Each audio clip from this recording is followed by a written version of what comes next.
So we got the transmission done on this guy a few days ago, and it's pretty much a done project. I say pretty much because it's still just a bit under geared. I do want to get a higher fourth and fifth eventually, because the 457 ring and pinion we put in it in this DX 5-speed isn't quite enough, because these motors just make so much power they just beg for longer legs for higher gearing. So I'll give it that eventually, but for the time being it's pretty good. So with that, I just kind of wanted to make a summary video of some of the hitches and the glitches and the mods that we encountered in installing this. One of the things I was really disappointed when I first started looking into this project, researching it, there's just a lot of misinformation out there, and for the amount of people that have done this swap, I mean, there shouldn't be that many question marks and unknown quantities, out there when it comes to putting these motors in, because a lot of people have done it, and I had to go dig around on the forums and goof around and sift through a bunch of shit to get the kernels, the golden kernels of information, and I had to call people and bug them, and I wish people would document their swaps better, and put videos up. I went on YouTube, was the first place I went to try to get information on this, and there was I couldn't really find anything, at least not what I was looking for, not really informative stuff. So the reason I'm making this video and all these videos is to kind of try to remedy that, to try to make the videos I wish I would have found. And I'm not the greatest filmmaker, but I'm hoping I'm doing a little better than what's out there, and helping the next guy who goes to do this and making his life a little easier. So with that, one of the first big questions I had, there was just that I couldn't really get a definitive answer to, was does this motor fit in here under the stock deck lid? Okay, because I'd seen a lot of misinformation, a lot of people saying, oh yeah, it fits, and the next guy says no, it doesn't fit, and we know which is it. And I had seen that the thing I really didn't like was I saw these goofballs, these guys have made these big boxes, that kind of come up and go down, and these just horrendous hack jobs, and it's like, no, you can't, that's not the way. This is supposed to be, camper vans, and you're supposed to be able to camp back here, and it's supposed to be flat and flush and original like it's supposed to be. And that's just unacceptable to have a great big box back here. So, I couldn't have that. So we put this in, and the answer is no, it does not quite fit. Okay, the boost aneroid here on the MTDI pump, if you're going ETDI, this isn't here, and this is from about here up is not there, and I believe it would totally fit. But this did hit, and the deck lid didn't close by about a ½ inch. Okay, so not that big a deal, and what we ended up doing was dropping the whole motor, lowering the motor mounts about 3/4 of an inch. And I have a video on that, so just go check that out. It took like 20 minutes to do, really easy, no problem there. And now it totally fits. Another thing was the alternator. If you leave, a big question of mine, if you have the alternator in its factory location with the factory mounting bracket, a lot of people were saying, guys said, oh, it'll hit. Another guy said, no, it won't hit. So damn it, which is it? And it turned out the definitive answer is it does not hit. Even when the motor was, before we lowered it, this didn't hit. Okay, so that's the definitive answer on that. Okay, in an 83, this is an 83 factory diesel. Okay, so that's the answer on that. The gearing, as I just mentioned a second ago, is we put a 457 ring and pinion in this. This is a DX 5-speed, an 094 transmission, and with the 457 ring and pinion, it's still too low. But I'm going to talk about that more in another video. So that's just check that out. I'm going to do a transmission video, and you can just go search that. The clutch.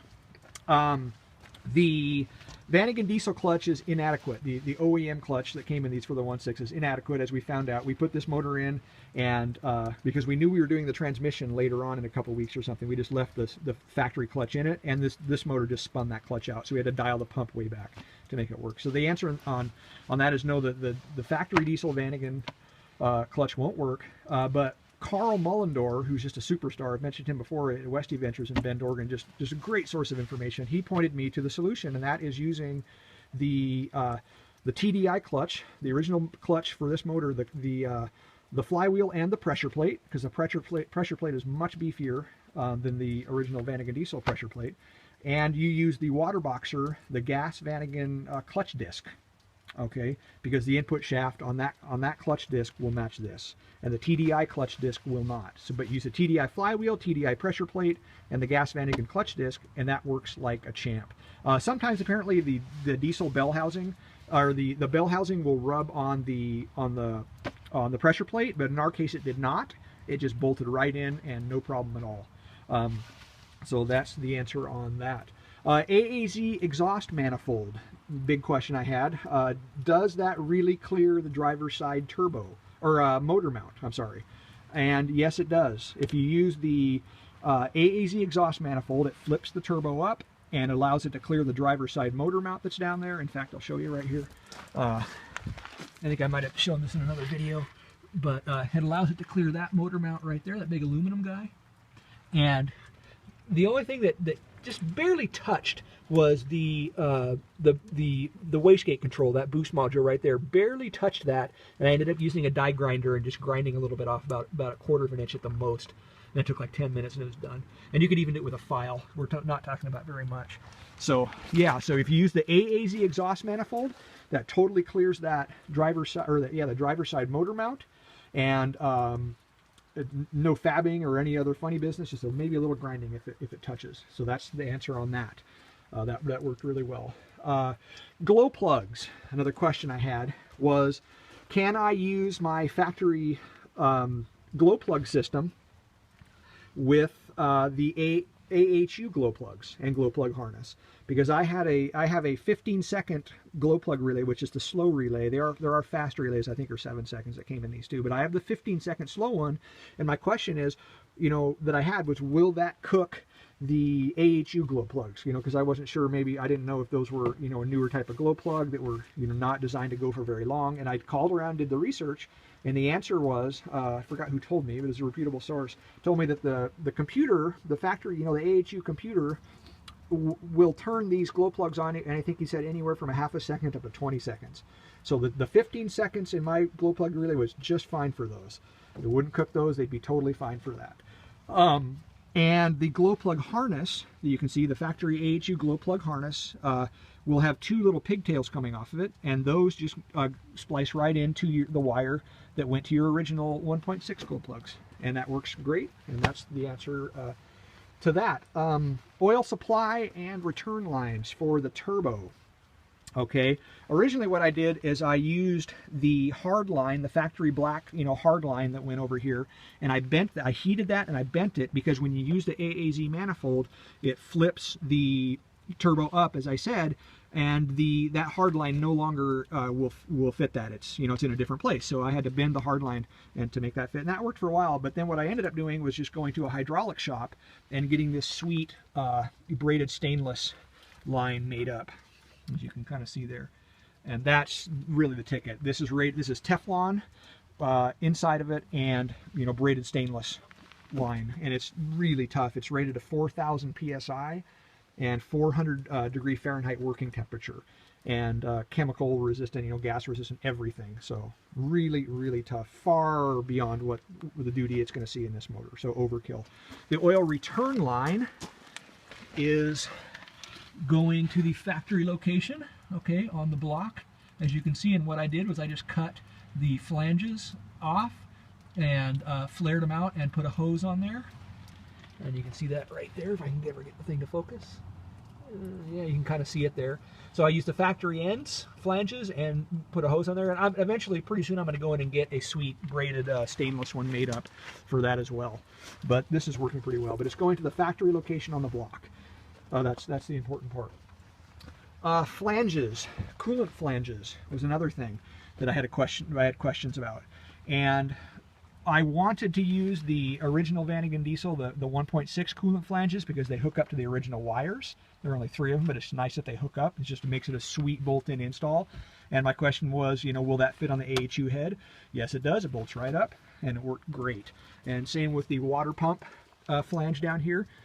Or I'm sorry, the thermostat flange on the water pump.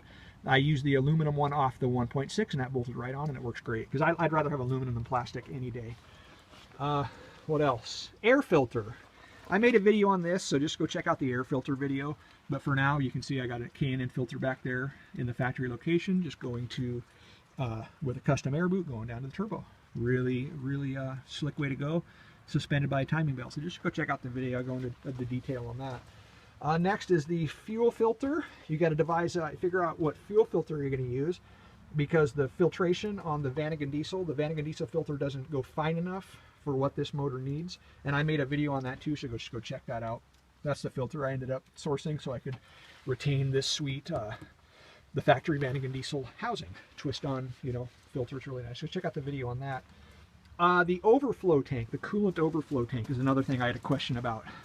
My question was, does it fit with the AHU? And there it is. Yes, it does. So that's the factory overflow bottle.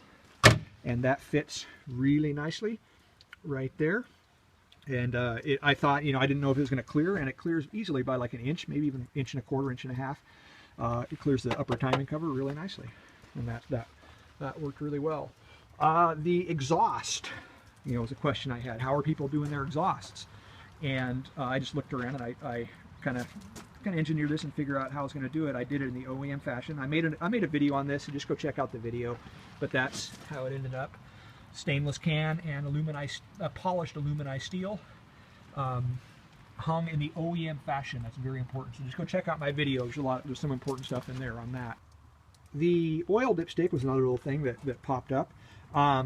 I wanted to use the Vanagon Diesel dipstick, which curves up here and goes out here and allows you to check your oil right there. But that didn't work because my alternator was in the way. So I ended up using the AHU, just the original AHU dipstick tube, and the Vanagon Diesel dipstick kind of cut down and modded to fit, and that works really well. Just check out the video on that. I go into more detail on that. Also the Serpentine belt, okay, set up here. The AHU, you know, the Jetta comes with a AC, or at least this one did, came with an AC compressor and a power steering pump, and I didn't need any of that dead weight, so I got rid of that. But now I needed to get a shorter Serpentine belt, and I also wanted to run my water pump off of that, just off of one clean belt. And apparently you can get so I needed a new water pump pulley to match this Serpentine, the rest of the pulleys on here to match this belt. And apparently you can get a VR6 water pump pulley. That's what, you know, once again, a case of just no definitive answers out there. You know, I saw some people talking about the VR6 water pump pulley works on this, but I just said to hell with it. And I found a guy who calls himself Iabed Industries, okay, and what he does is he makes, specifically for this application, he makes this sweet little anodized aluminum pulley, okay, that matches has the same ribs and matches the rest of these, and it's in perfect alignment. And he makes it, like I said, just for this application. So it's a little bit expensive. I think it was like 75 bucks, but it's really worth it because it's just a bolt-in sweet install, and it allows you to have this really slick little elegant, simple Serpentine setup right there. So that's really a great way to go on that one. Last thing, the intercooler. Okay, I had a big question. What do I do about an intercooler on this? You know, and I saw a lot of guys kind of put them back in here, and I talked about this in another video, but some guys put it back in here where I didn't like, you know, because you're just getting ambient air in here, and because I think, you know, it seems like some guys weren't venting them. But what I want to do is I might mount it in the middle or maybe in the front and pipe it to the front with some sweet lines going to the front. But for now, I just have this straight pipe. We're just running with no intercooler right from the turbo right into the intake manifold. It works like a champ. It runs excellent, doesn't smoke, has, you know, terrific power.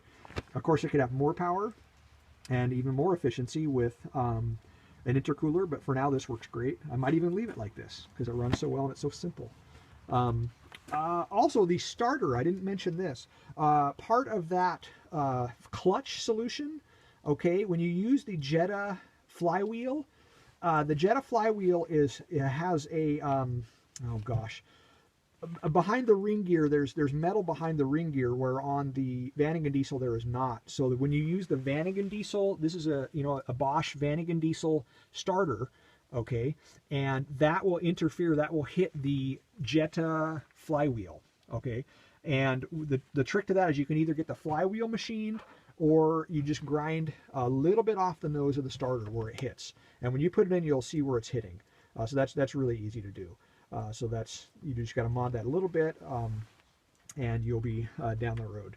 So yeah, so that's I hope I haven't forgotten anything, but those are some of the little things that popped up and how I dealt with them. And I really hope this, I know this is kind of long-winded, but I really hope this helps the next guy when they go to do this. And if you have any questions about any of this, just don't hesitate to hit me up here, and you know, I'll give you guys whatever I can.